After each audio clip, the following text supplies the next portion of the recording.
I would like to welcome all of you in the name of organizers, Maska and Bookstore Azil, on the presentation of the book, The History of Animals by Oksana Timofeeva. The book, published by Maska and translated by Aleksandra Rekar, will present the author Oksana Timofeeva and Bara Kolenc, who wrote the preface to the book. Unfortunately, because of illness, I have to excuse Mladen Dolar. Now I will make a brief introduction of both of our guests. Oksana Timofeeva is a senior lecturer on philosophy at the European University in St. Petersburg and senior research fellow at the Institute of Philosophy at the Russian Academy of Science in Moscow. She's a member of the artistic collective Что делать, What to Do, an editor of journal Stasis, and the author of Introduction to the Erotic Philosophy of Georges Bataille. The History of Animals was originally published in English in 2012, in Russian in 2017, and translation into Slovenian was published at the end of last year.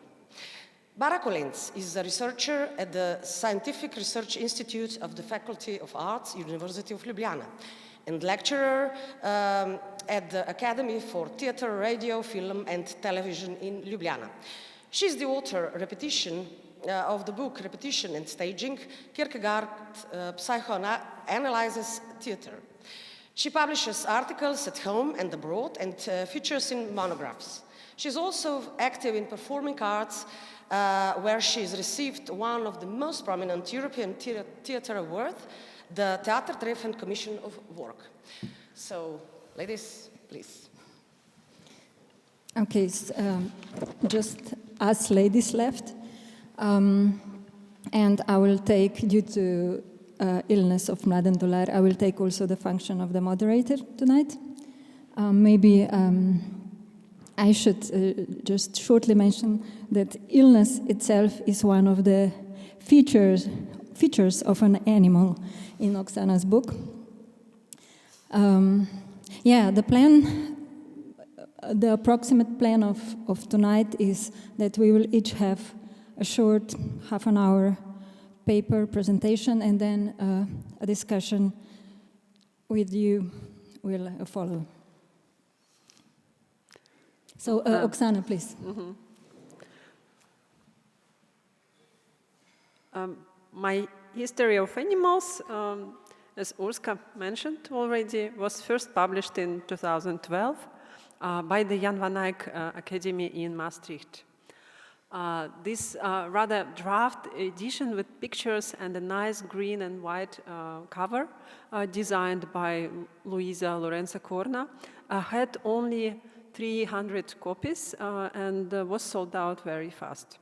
The second English edition, with all necessary corrections and supplements, was done with Bloomsbury Academic Publishers in 2018 and translated into Russian and then Turkish. I could not actually expect that the History of Animals, which is my first book in English, will be so well read. I think that it attracted so much attention, not because it is good, but because Slavoj Žižek, to whom I had the insolence to send the draft once it was completed, was generous enough to reply to me, to my great surprise, with a foreword, which was wonderful and focusing on the last chapter dedicated to the communist writer Andrei Platonov. To say that the fact that this book finally came to Slovenia and that the Slovenians, whom I endlessly adore, can now enjoy this essay, and especially its foreword, and even more especially its afterword, which is exclusively now in the Slovenian version, so kindly written by Bara in your native language, makes me super happy. But this is to say nothing.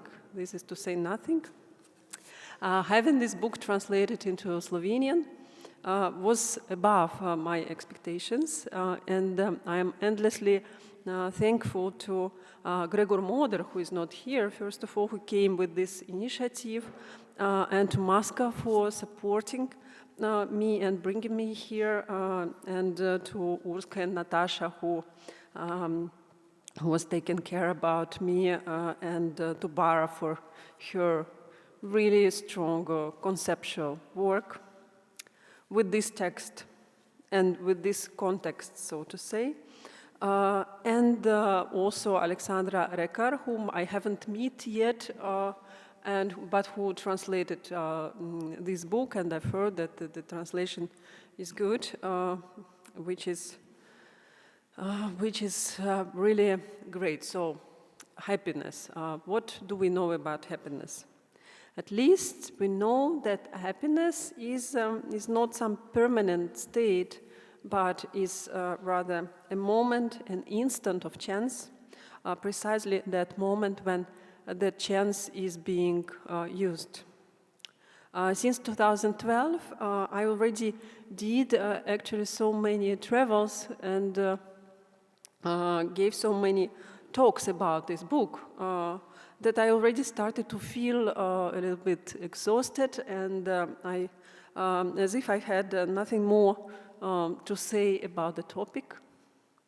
But in fact, I still have quite something to say, and I still believe that this book is a first volume, and the next is to follow. For me, coming to Ljubljana is a very happy chance, and I would like to use this chance.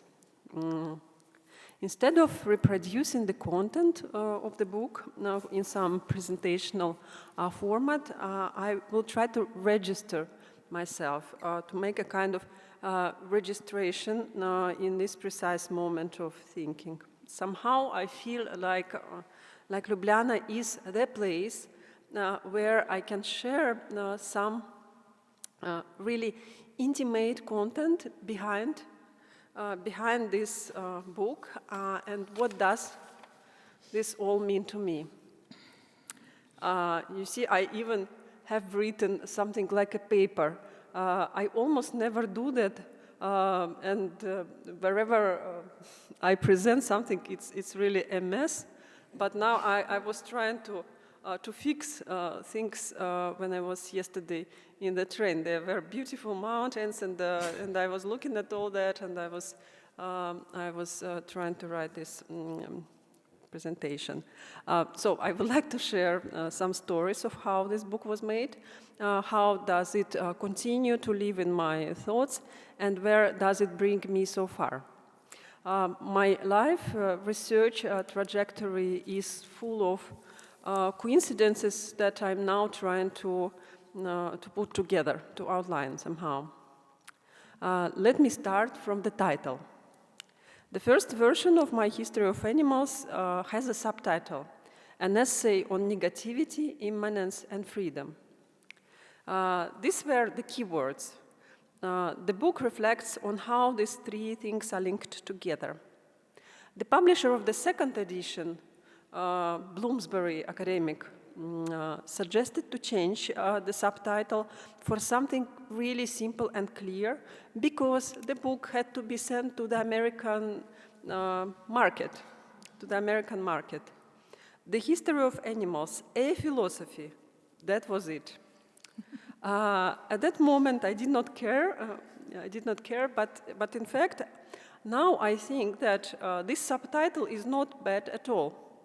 I think, thanks to the American market and its imaginary demands, I'm now having an idea what this work is, a philosophy.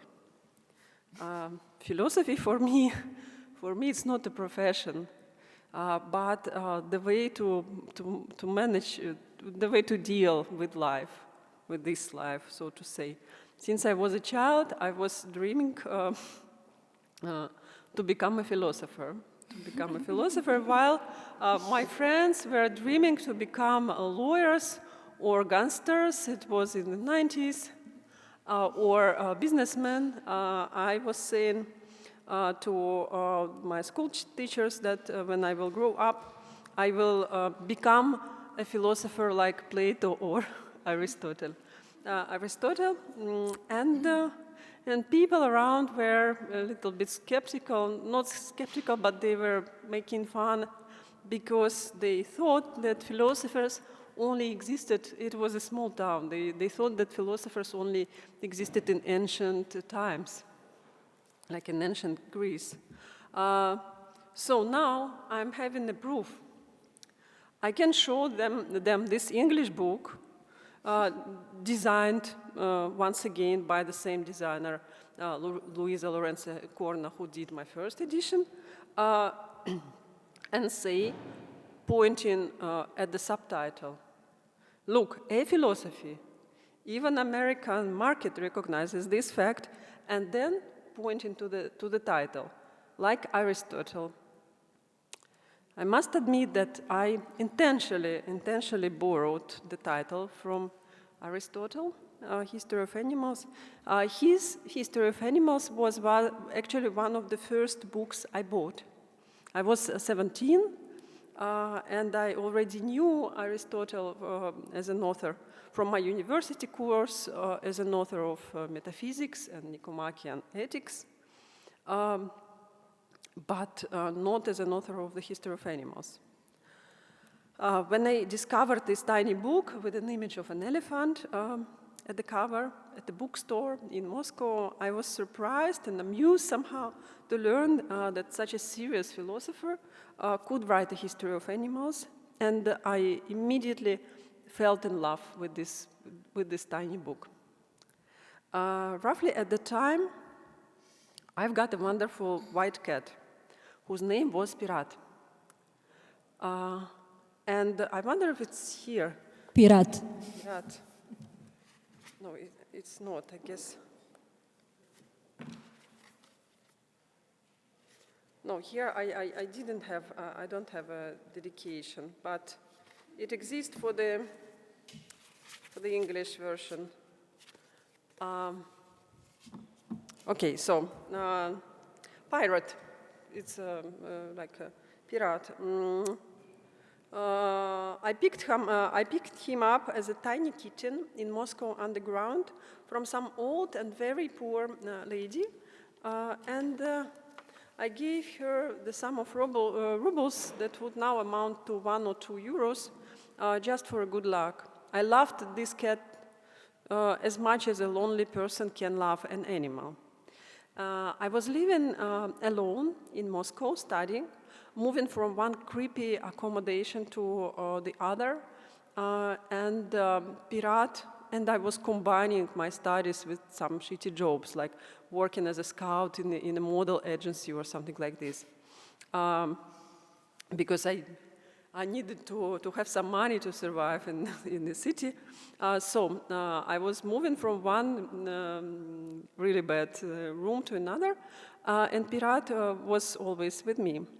In 1998, I rented a small, half-destroyed old house in a village, in 20 minutes by train to Moscow. The streets in this village did not have names, but only numbers. They went parallel to the railroad, and mine was 11th. So 1, 2, 3, 4, you can imagine that. Parallel streets, lines. So every day I was crossing 11 parallel streets, or lines, how they were actually called, and every day my white cat, almost indiscernible on the white snow, was following me at some distance until the 5th line. I was worried about him running too dangerously close to the railroad because there were trains, but he only followed me halfway. The funniest thing was that when I was coming back after my classes or my work, the cat was waiting for me. I was working, the cat was waiting for me again at the 5th line, at the same place, more or less.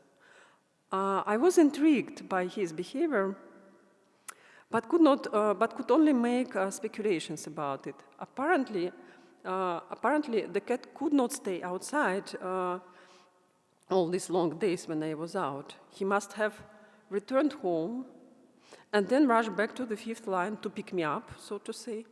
But how would he ever know at what time I would come back?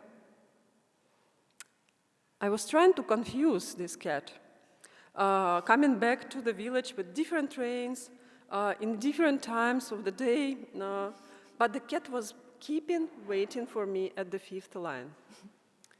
What did he do in between is still a secret for me. Maybe nothing. The cat had his autonomous existence.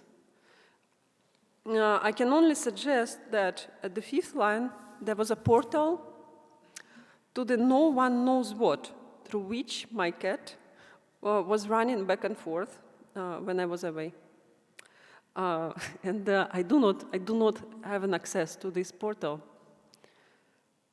After a few years, I was already living in another place at the suburb of Moscow.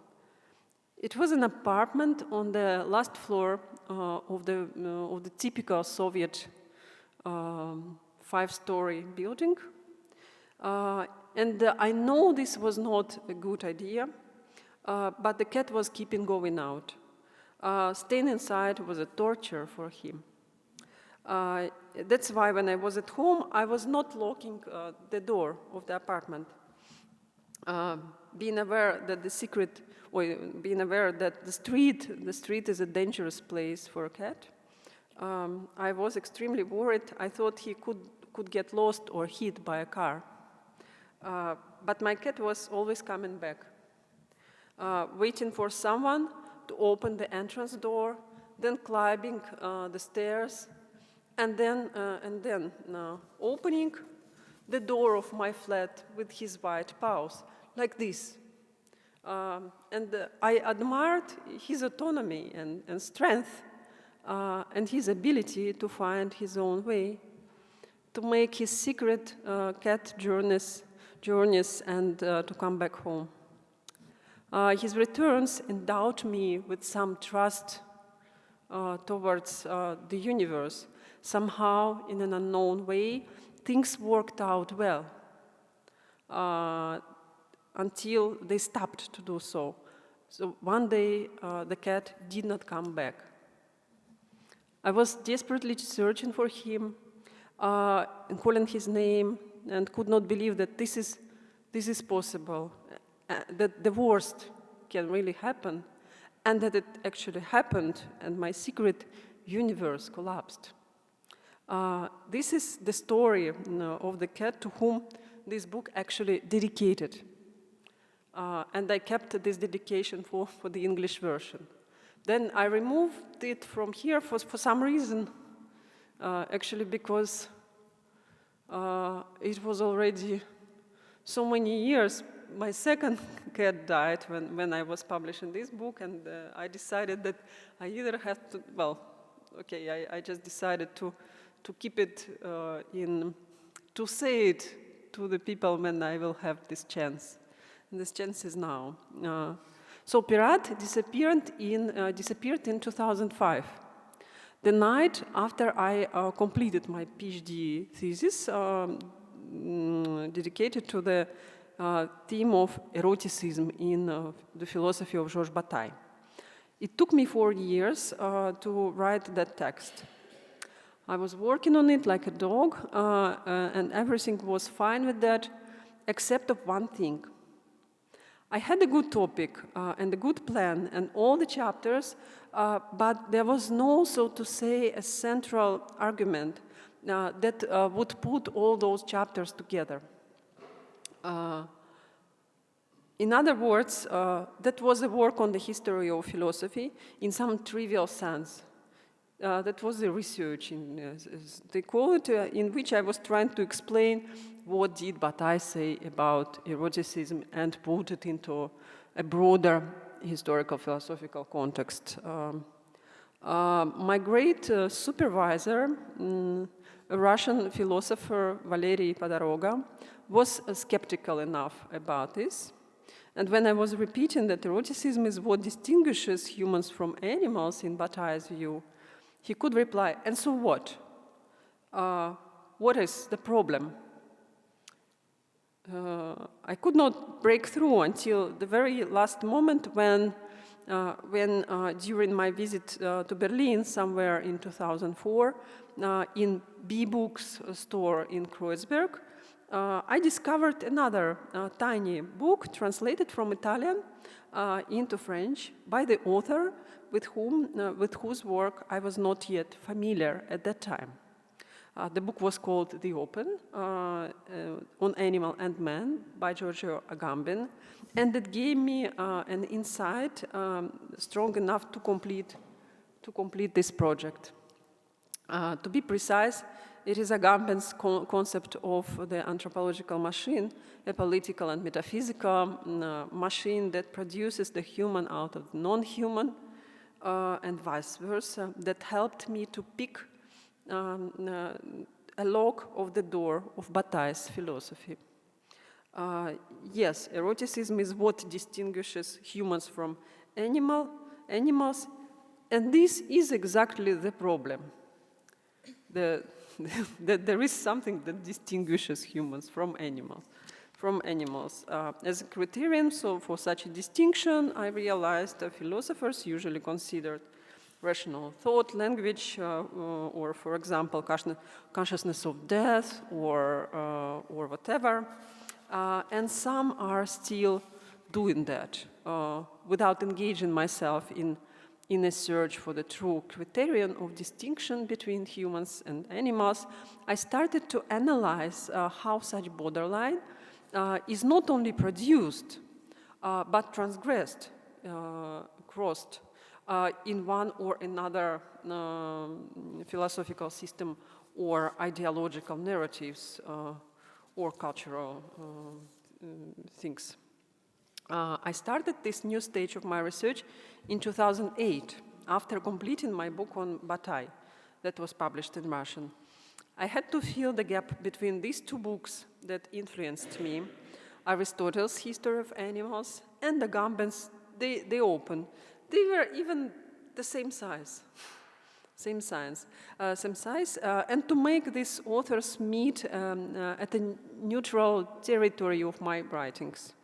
But more fundamentally, I was driven by an enormous desire to find my cat, by despair and by feeling of an extreme justice of this loss. He was gone as all animals do.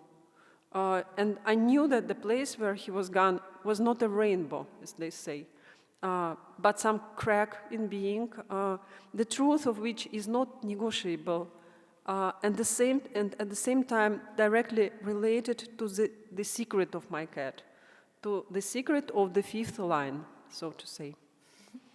Writing this book seemed to me the way to talk to my cat. I did not consider it as an academic work.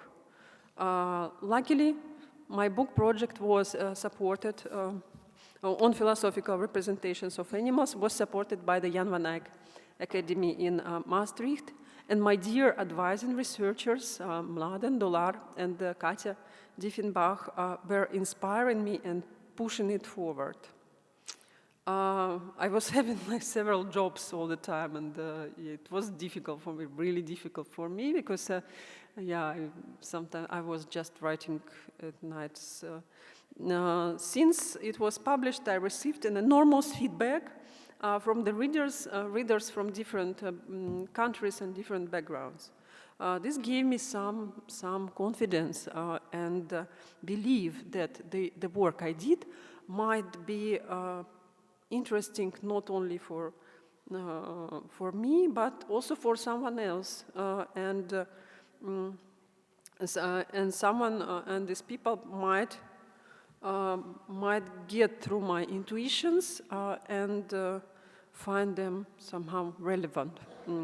That's how I realized that writing a book is actually also the way to find your people, to find my people, to find friends and comrades.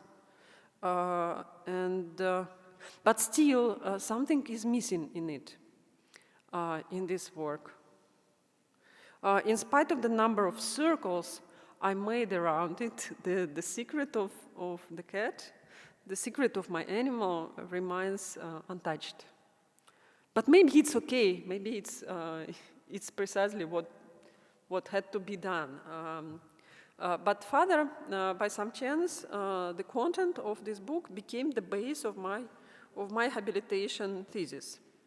And once again, my teacher, Valeri Podoroga, was unhappy about that.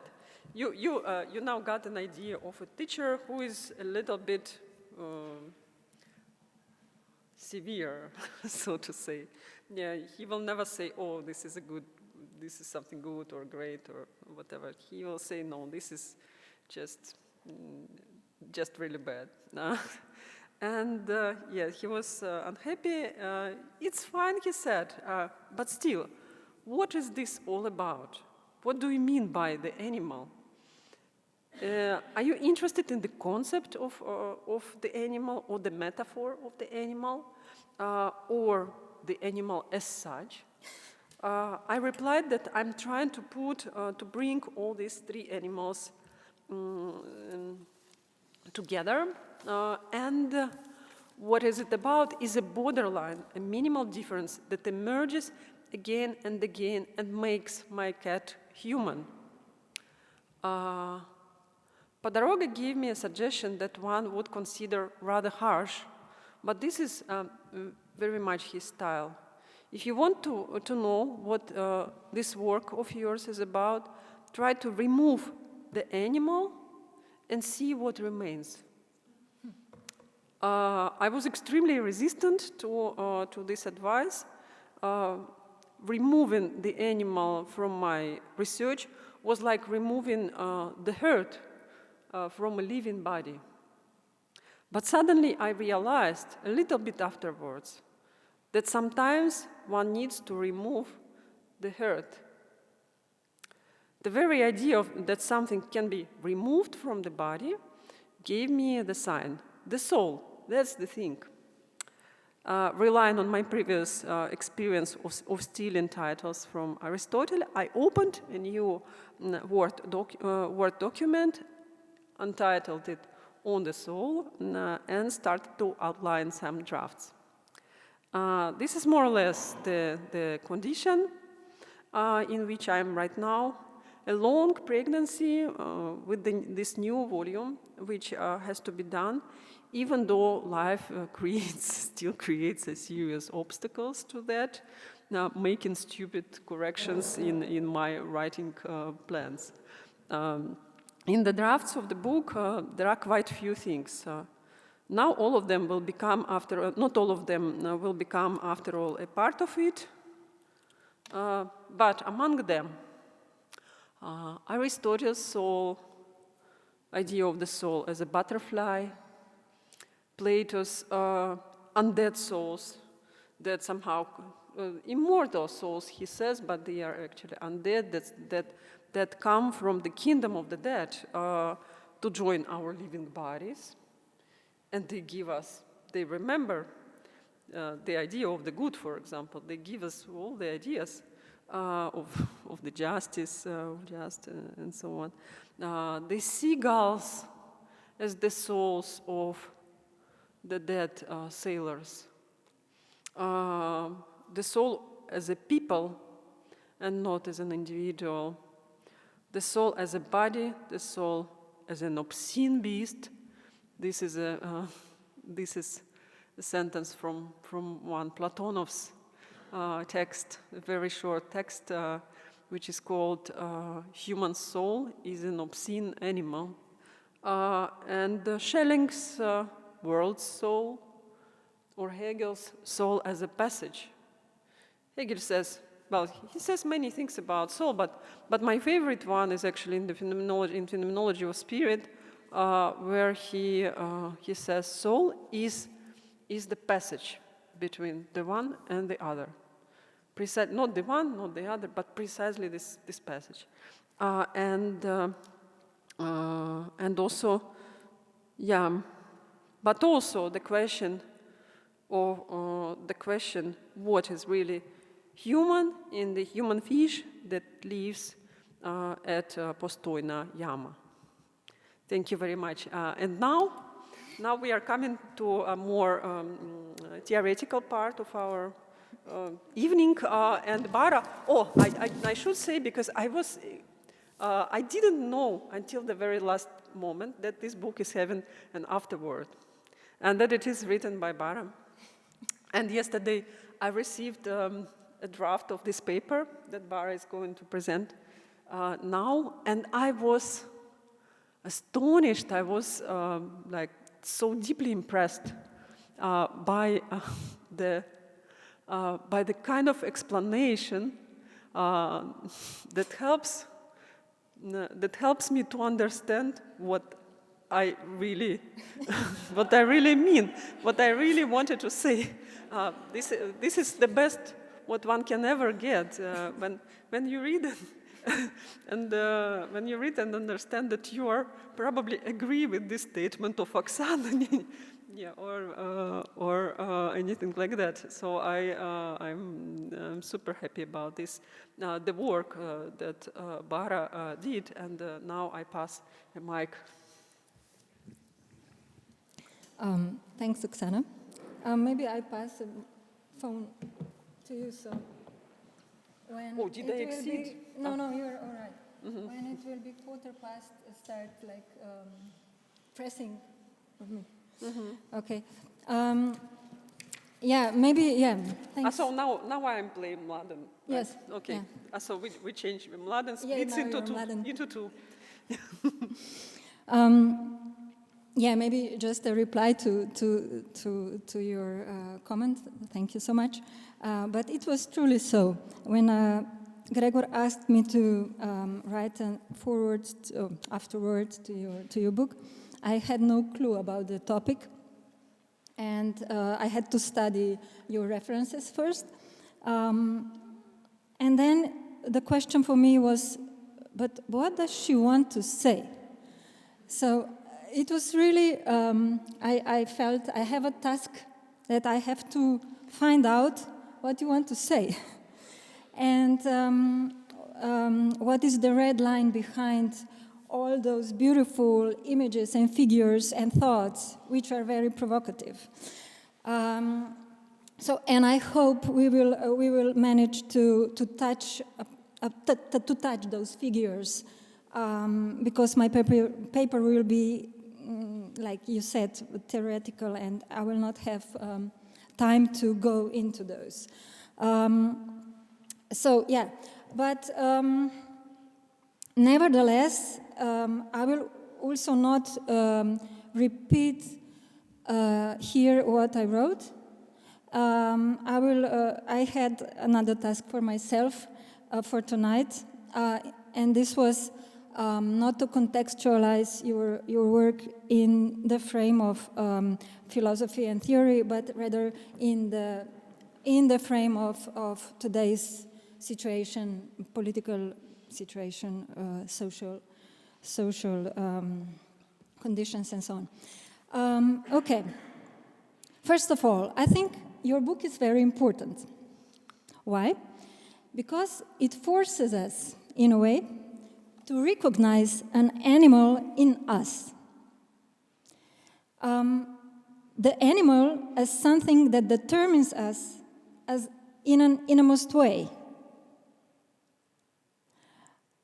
And how do you do this? Force us to recognize this animal as part of us, as our own definition. You do this by opening a space for the animal to become a historical subject. And of course, there is a question: what is a historical subject as such, and how an animal can become a historical subject? First thing is that you set an animal as a subject. As you said, pirate had his own autonomy, strength, and freedom. This could be perhaps provisional definition of a subject. And historical, this is another question. Obviously, if subject is a subject, it sooner or later becomes also historical. So it brings about or builds up its own history. So in the foreword, in the introduction to your book, you say that you will not talk about the history of philosophical discourse on animals, but rather open this space, open the philosophical and also the broader humanistic and political discourse, to open the space for historicity of animals in this broader philosophical and humanistic and political discourse. So contrary to the tradition of positioning animals as a non-historical nature, you presuppose that animals have a history and also that they are subjects. And it is this fundamental historical reality of animals, as you said, that needs to be respected. So this is the starting point, your starting point. So I was wondering what is this historical animality in my book, and I was first trying to detect its ontological and epistemological predispositions. I will not speak about this now, although I think I can mention the epistemological predisposition, which is because you mentioned pirate, and it's a nice example. So the pirate for you was also the unknown. So he had his own time, his own freedom, and his own secret. So we can say that an animal for us is always opening this, space, or the notion of cogitandum, as Deleuze would say. So cogitandum is something that it's on the transcendental border of thought. It's something that cannot be thought, but at the same time provokes thought in us. It forces us to think, although it cannot be thinkable. So precisely as unthinkable, it forces us to think. So this was a pirate for you. This is an animal for a human being, in the epistemological sense. No?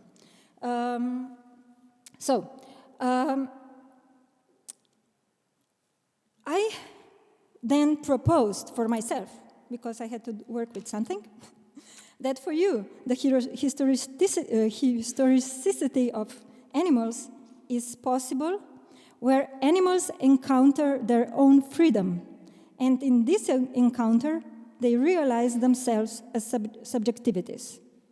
And I trace the three main lines along which you capture this historical animal reality, and where the space of this freedom opens up.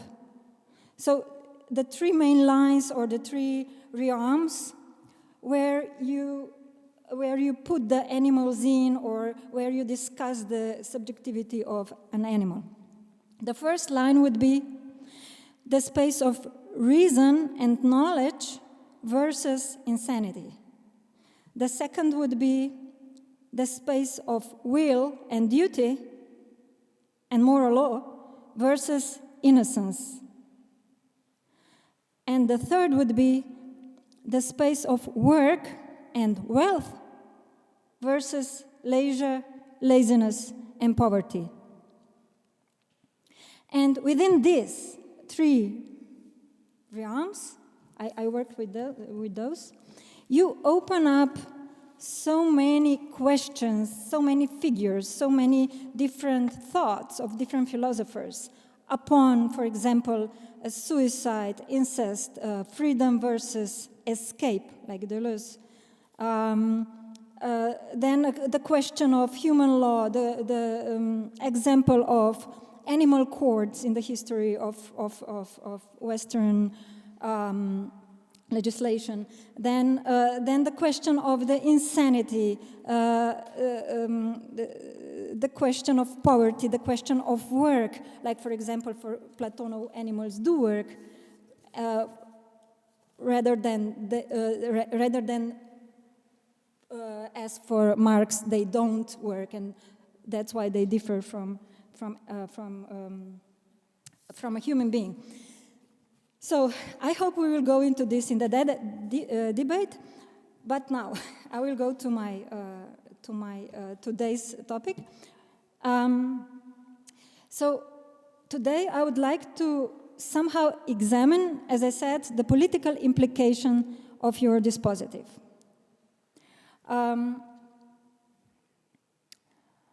So the reading of the history of philosophy as the history of animals, which you conceived as a sort of thought experiment, reveals the suppressed figures of animality as negative images of humanity, such as poverty, insanity, stupidity, serfdom, hlapčovstvo, idleness, brezvoljnost, unlaboriousness, subjection to drives. And as Žižek says in the introduction to the book, your book directly confronts us with a question in face of which we can no longer waver. Are we capable of fully accepting our animality? Our own animality, which is always, we must not forget, the animality of the other. The animality that is in us as the inhuman, unreasoning, uncultivated, and therefore unacceptable, suppressed, unthinkable, is something that we perceive as foreign, as other, as belonging to another. To accept the animal that is in me, therefore, also means to accept the other that is an animal. It means to realize that I myself am this otherness. Then this otherness which is beyond me, if I myself am this otherness, then this otherness which is beyond me, on the other side of the fence, on the other side of language, on the other side of the world, is also me. Acceptance might not be the best term, though, as it maintains the logic of the master. In line with your view, it's perhaps much better to speak about respect. So not Žižek's acceptance, your respect. Why is it important to recognize the animal as something that determines us in an innermost way? Because it is only with the adoption of inhumanity, which is our inherent part, that humans can establish themselves as political subjects. So this will be the predisposition, the working thesis of this talk. This is also what Agamben points to. He says that the decisive political conflict in Western culture, that is the base of all other conflicts, is the conflict between animality and the humanity of human beings. Today, this is perhaps even more essential than ever before. It is important that we face the unforeseen effects of the Enlightenment and the broader humanistic project, think about them, and establish new procedures of grounding the political. However, in order to ground the political anew, in order to stage equality in an infinite series of events revealing political truth, we should take into account the specific material conditions of today's global free market economy and the fact that these material conditions, which is the way how we live, how we work, how we act, are deeply intertwined with a specific shift in the mechanism of ideology spotted by Sloterdijk in his critique of cynical reason in 1983, where the cynical distance to the ideology becomes its very lever. We should deal with the fundamental discrepancy between what we think or what we know and how we act. So I was putting together the idea of the political in this paragraph, idea of the political of Badiou, Rancière, Agamben. Oh, did I forget someone? And Arendt. And on the other hand, the idea of the political of Žižek and company, Ljubljana. And I think this is a good strategy. Why does it need to force us? Why does your book need to force us? Because this strangeness in us is insufferable. This is why we constantly delegate it outwards, impose it on outside objects.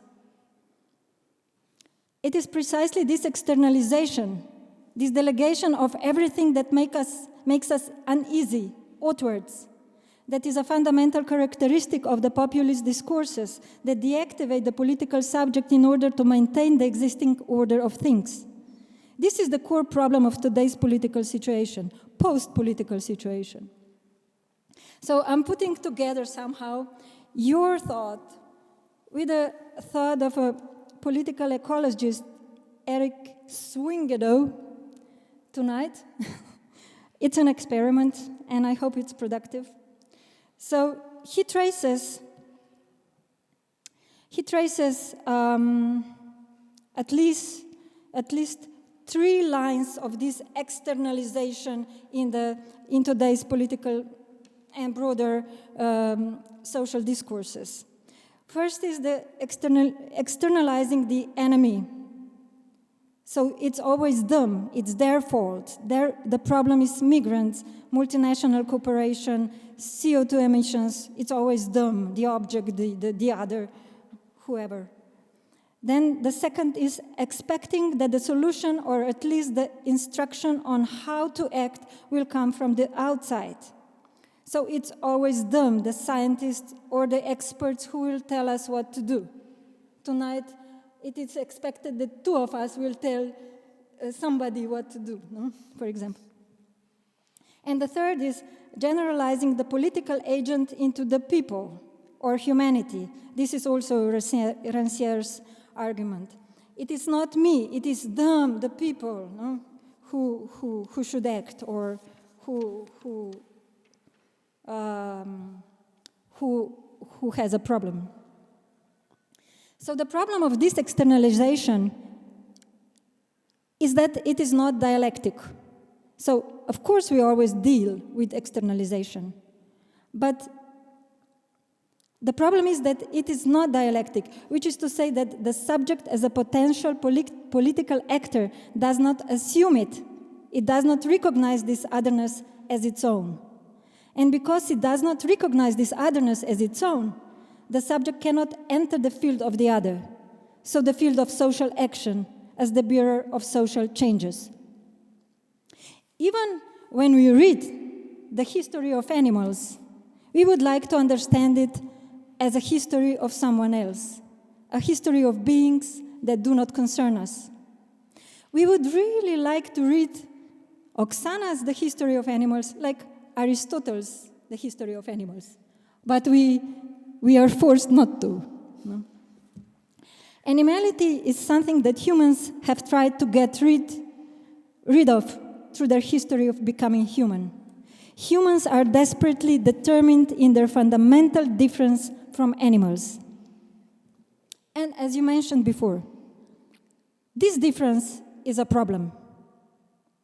But detecting the fact that this difference is a problem is only the first step. The second step is that we realize that we will not get rid of this problem, that we better deal with this problem, that we better understand it. The historical process of becoming human through self-recognition in opposition to animals is called anthropogenesis, thanks to Agamben. Agamben defines anthropogenesis as a process through which a living being becomes human, and this becoming, I'm quoting, results from the caesura and articulation between human and animal, with the caesura passing first of all within man. Philosophy is also involved in this process, says Agamben. Even more, it is precisely ontology, or first philosophy, which is therefore by no means an innocuous academic discipline removed from the world. Philosophy is not innocent. It is ontology that is the fundamental operation in which anthropogenesis is realized, and whence the latter seeps into all the pores of the broader social discourse. As Oksana notes, referring especially to Agamben and Sibondon, there are two fundamental modes of representing animals in the history of philosophy, two paradigms of human self-recognition in opposition to animals, so two paths of anthropogenesis. First path is discontinuity, exclusion, and the second is, of course, continuity, inclusion. So the first, the exclusion, means that the animal is established as something fundamentally different, separated from humans, not different. It's both its difference, separated from humans. While inclusion means that the animal is established as something fundamentally connected with humans. The philosophical systems, I'm running through this quickly because I have a lot to say. So the philosophical systems that are based on exclusion understand the animal as a being whose nature essentially differs from human nature. There is an unbridgeable distance between humans and the rest of nature, and the animal is the first behind the line. Such a distinction between humans and animals is ontological, as it establishes them as two originally separate modes of existence with entirely different access to being. This fundamental distinction, as Oksana says, starts from the idea of absolute human dignity that consists in having exclusive access to such things as logos, the good, truth, being, and the like. Humans are humans exactly inasmuch as they are not animals. So these are systems of exclusion. Socrates, Plato, Descartes, Heidegger could be pushed into this in a way, although we can never say that one philosopher is strictly consistent. We can always find like another line in every philosopher, and Oksana is working on this well. So we can say, this is my tool, that humans, to be established as humans in the systems of exclusion, they must first be defined as non-animals. So systems of exclusion, humans define themselves as non-animals. While in the philosophical systems that are based on inclusion, on the other hand, there is a fundamental bond between humans and the rest of nature, determining a common ontological origin of all being. This fundamental bond is the principle of life, mostly. Could be also something different, but usually it is life, that extends to all living beings and establishes a functional continuity between different forms of existences that inhabit the world. So between animal and human also. However, even though in such systems humans are part of nature, they are nevertheless assigned a privileged place among all living beings. This place belongs to them by nature, due to the specific difference that determines the human. Usually, in the history of philosophy, this specific difference is in most cases drawn through conceptual thought that determines the particularity of human language. So this specific difference would be delegated to language, usually, or conceptual thought, although could be work, erotization, trading, food for sex, production of means of life for Marx, and so on. But usually it is language. Human being as animal, like rational animal, animale razionale, an animal capable of thought. This is Aristotle's conception, which he explicated especially in History of Animals. I will not quote him. Only as a speaking animal can a human be defined as politikon zoon, a political animal, for Aristotle. Such a difference between humans and animals is not ontological, but hierarchical. Humans are indeed animals, but they are at the same time something more than animals. They are super animals. So we would push Aristotle, Hegel, Montaigne into this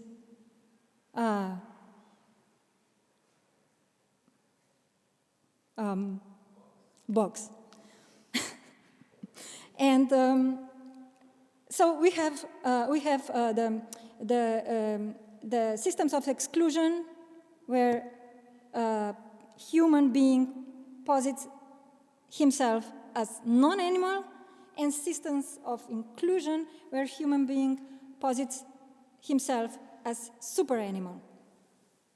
But even though the two modes of representing animality in the history of philosophy are diametrically opposed, both conceptions are fundamentally determined by the same principle of defining animality in relation to humanity. It is always humans who draw the line, be it vertical line of separation or the horizontal line of connection. This is also Agamben's idea or point in this book, Open Man and Animal. Which means that the inclusion of animals in the human world is only the flip side of their exclusion. So the same mechanism is at play here.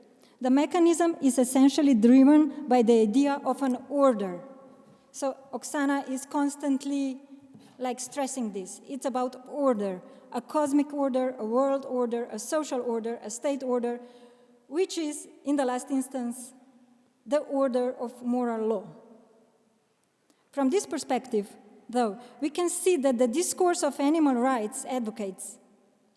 So, we can see that the discourse of animal rights advocates is ultimately no less segregational than the discourse of their direct exclusion, today considered immoral. Today we are bombarded by several discourses that have been elevated to the dignity of a universal humanitarian discourse. I'm bringing Eric back. In those predominant hegemonic socio-political discourses and practices, we can quite clearly see the traces of anthropogenesis. So, anthropogenesis is here, and not only in philosophy. Let us take a look at two discourses, climate change and migrants. In these discourses and practices, the animal is put in the place of an external object. So first, migrants. The images of drowned people, dead children, refugee camps turning into concentration camps. Images of bare life, this is Agamben's concept, people robbed of every human dignity. In these images, the suppressed image of otherness, which with the emergence of the Enlightenment project became indecent, that is the image of a member of another culture as a barbarian, an uncivilized foreigner, half animal and half human, poor and unintelligent, in an obscene way returns as a victim of this suppression, as its horrific flip side. So we just don't dare to say you're a barbarian. But barbarian is still here. It's just suppressed.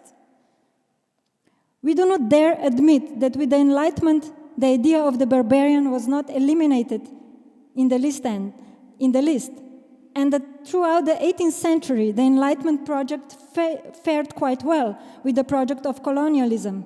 Even more, it actually grounded it. The Enlightenment project, the project of basic human rights, equality before law, and political freedom in the sense of this equality, the project of the freedom of speech and universal suffrage, is a project that basically continues the project of humanism. Humanism has had two sides to it since Socrates. He's the inventor of humanism. He said to be. On the one hand, humanism means self-construction, the task of becoming human. While on the other hand, it implies the task of showing the others what it means to become human. Whoever is in the process of becoming human is at the same time interpellated to civilize the barbarian, to turn the animal into a human being. And perhaps this is also how we could see the endeavors of Saint Francis of Assisi, who taught animals how to speak. This is, of course, a blasphemic, it's a provocation, but we can talk about it. Because the connection between the suppressed core of the Enlightenment and the problem of migrants is not evident, the situation of migrants is considered an independent phenomenon, a sort of a natural catastrophe or a collateral damage of globalism at best. Because in public discourse, the situation of migrants is not at all related to the presuppositions of humanism and the Enlightenment, nothing changes in the political dispositive. The problem of migrants is tackled with the discursive and political tools of humanism and the Enlightenment, and it continues so. But you would say, I'm quoting, after the rights of man, the rise of the rights of nature is a contemporary form of the opium of the people, for the people. By keeping the other on the other side, while at the same time pretending that the other side does not exist, which is why the other cannot be called a barbarian, a foreigner, an animal, these tools clearly support the existing social economical mechanisms. They function in a depoliticizing way, therefore. But what else can we notice in the discourse about migrants? Migrants are represented simultaneously as enemies and as victims. These are not merely two contrary opinions of different political groups. This double role, the double representation of migrants, determines their very status in this discourse. We cannot understand them and talk about them in any other way but as enemies and victims at the same time. Exactly the same double representation of the object animal can be traced in the discourse on climate change. Hungry and aggressive polar bears in Arctic Russia invading the towns, if you met some, seals dying in Antarctica, whales suffocating on plastic, cormorants caught in tar, chaired koalas in Australia, mass extermination of bees and fireflies, and so on. What is the message of these images? Nature is dying. Nature is a victim of humans. But on the other hand, nature is also our enemy. Nature constantly threatens us with a catastrophe. The strangeness, the animal, the migrant, the nature. So the inhuman in humans, contrary to which humans establish themselves as humans in the process of anthropogenesis, is represented as a victim on the one hand and an enemy on the other. In this double representation of the object, that is the animal, in today's hegemonic discourses and practices, we can recognize exactly two lines of anthropogenesis. First, the process of exclusion that excludes the animal from the field of the human and posits humans as non-animals. Here we have the representation of the animal object as our enemy. The animal has to be thrown off the field of the human. It has to be eliminated, for its existence and actions disturb the existing order. And on the other hand, the process of inclusion that includes animals and humans in the same common reality of life and nature, with the humans in this reality assuming a privileged place. The process that posits humans as super animals, representing the animal object as a victim. So super animals, victim. The animal has to be accepted into the existing order, humanized, assimilated, poor animal. Since the times of ancient Greece, humanism has meant a parallel execution of both procedures. elimination and assimilation. One of the clearest indications of this double process is the development of legislation regarding animals in Western history. This is my favorite chapter in your book. So the development of legislation regarding animals in Western history. This process is full of absurdities. So, the main question is, can animals be subsumed under human law, or should they be left outside? And this simple question produces like a beautiful history of every possible absurdity that you can think of.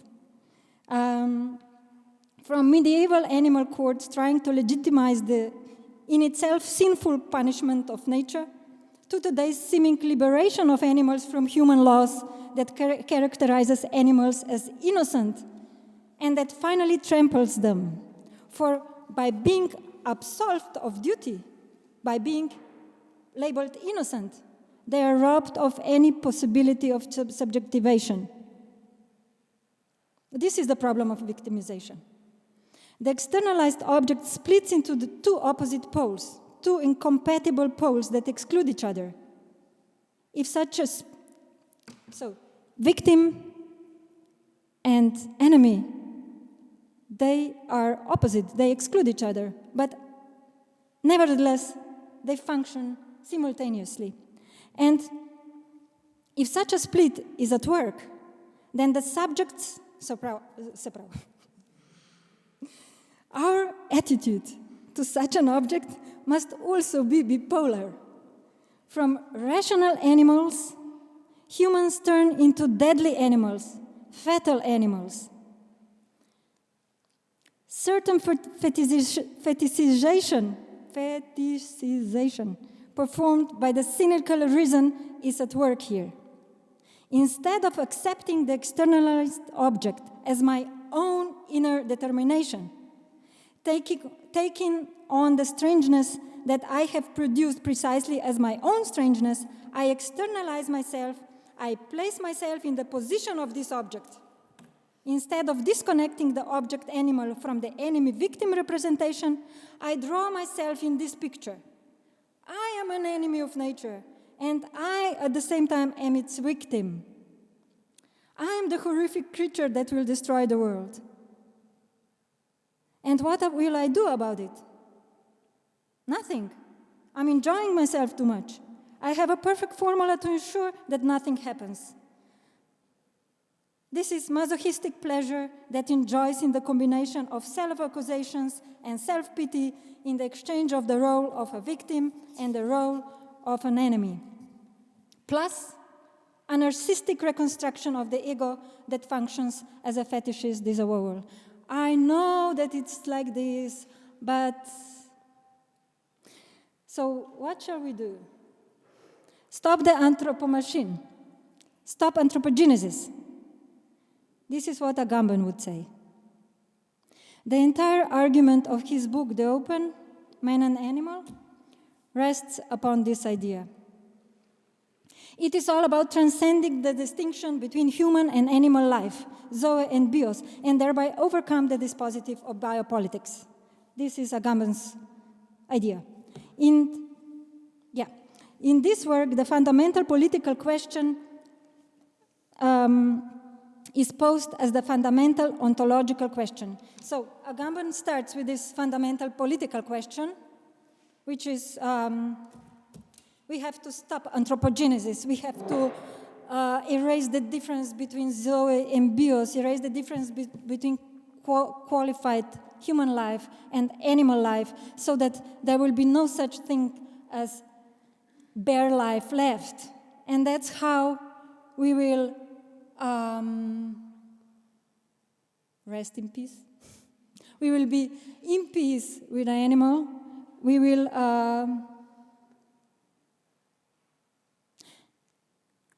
we will live happily ever after, or something like this, and be political, by the way.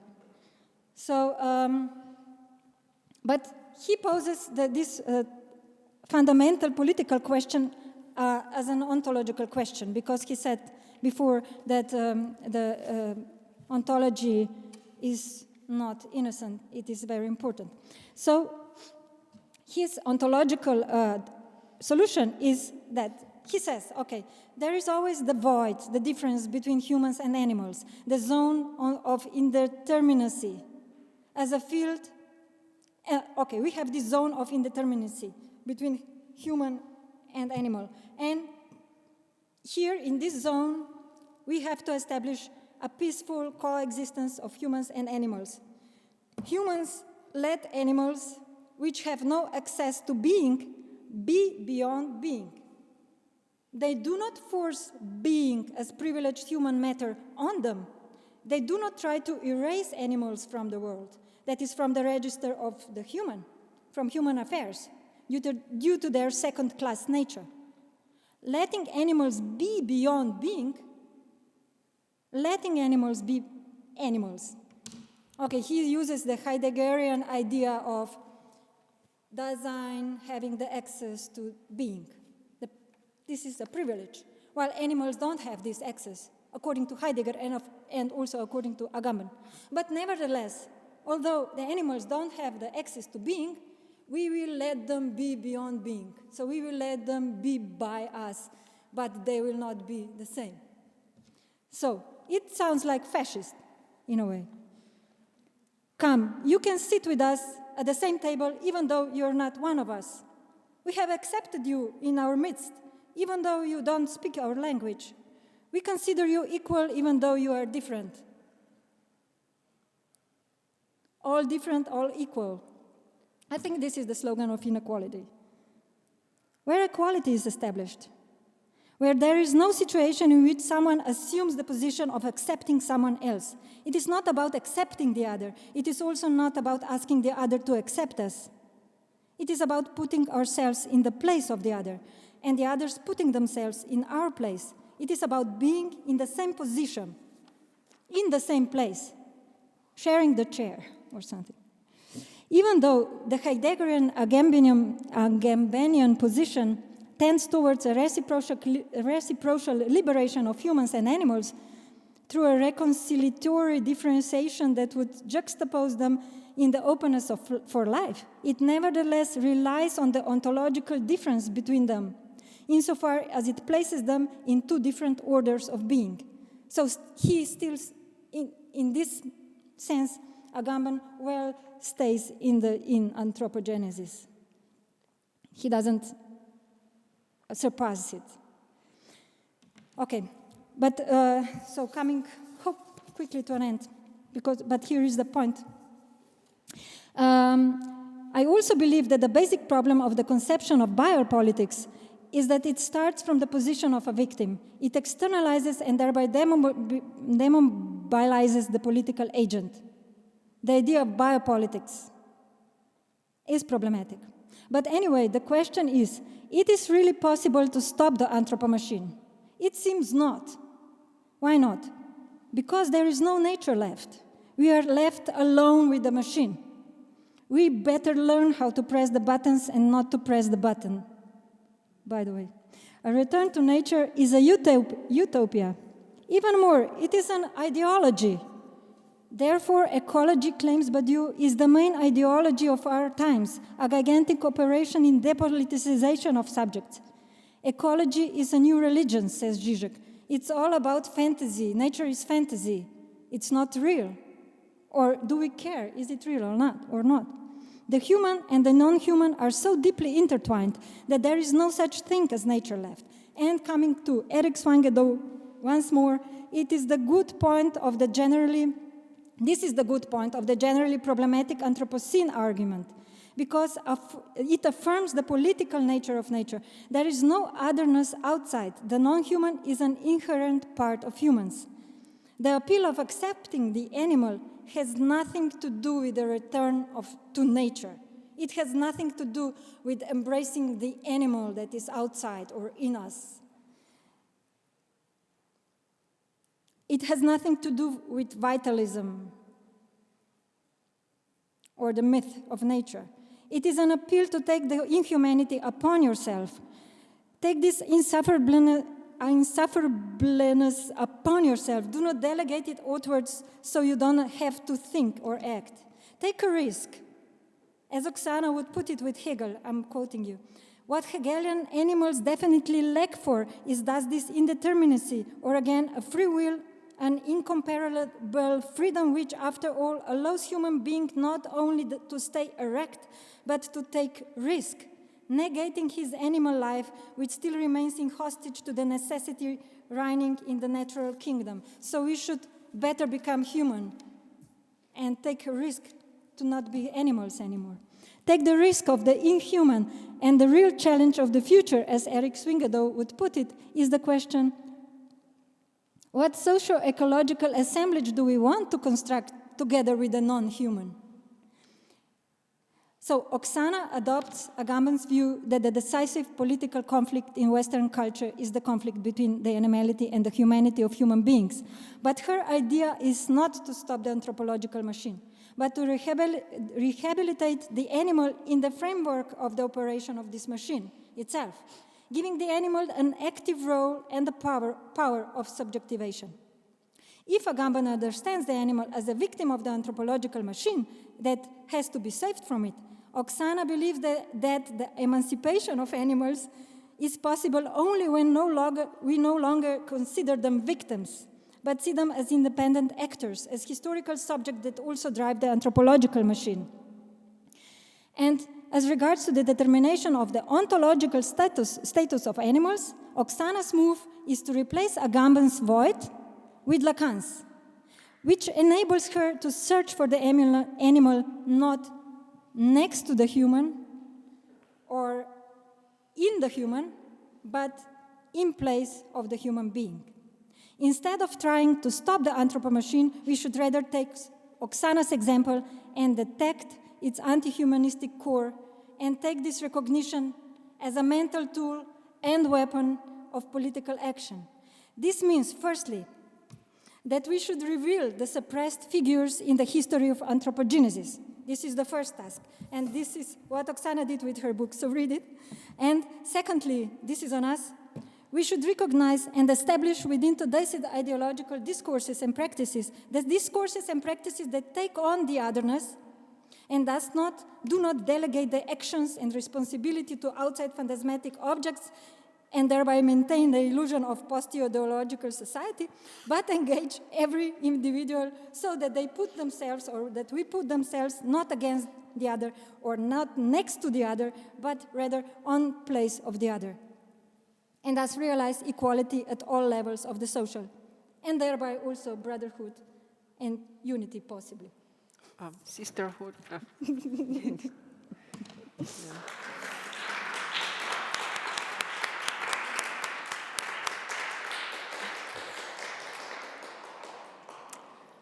Thank you very much, Bara. And now I have to quote Mladen. We are passing to a Q&A session. You can ask questions and we will moderate this discussion.